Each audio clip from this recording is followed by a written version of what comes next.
I see a lot of people who practice invisibility, and then ultimately they complain that they're invisible.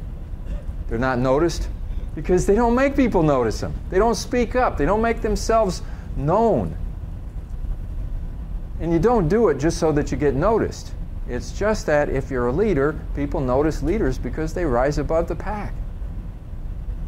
So I want you to think about some ways of doing that, and I'm going to share one. Again, I've talked to you about it. I was very afraid of getting in front of a group. Now, in spite of the fact that I was afraid of it and I did it and now I don't have the problem anymore, one of the things that I realized that was a byproduct of this is not only did I learn how to speak in front of a group, but it was a tremendous thing that helped me with my own self-confidence. And maybe it was just doing something that I didn't think that I could do, and then as I got better at it, realizing, wow, I actually like this. And I can do it. I can do the impossible, something that was it's not really that big of a deal, but for me it was because of the fear that I had. One of the things for me that was very hard was to be spontaneous. And I think I shared with you before, the problem that I would have is that we'd be having a meeting and I'd be thinking, okay, I want to say something, and then I'm trying to say it just right. So I'm kind of writing a speech in my head, and then the meeting's gone to another subject and I didn't say anything. And I would see other people who could be spontaneous, like they could immediately just jump up and say something. Well, I couldn't do that. So when I went to Toastmasters, I learned how to do that better. They have this thing that they do, which is called table topics. And the first meeting that I went to, they were doing table topics that day. And table topics, what that is they take a plate and they put folded up pieces of paper, and each piece of paper has a topic on it to speak on. And they pass it around the room. The plate comes to you, you open it up, and it says the topic. Now you have to stand up and give a 2 or 3 minute speech on that topic without practicing. You just stand up and give the speech immediately. Now when I did this, that was the most awful experience.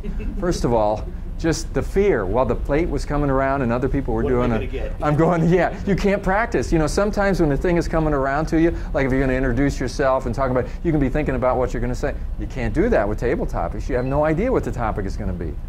So then all I did was make myself more nervous as it was coming closer to me. So by the time I got it, and I don't know what the topic was, that first one, but I know I didn't make any sense.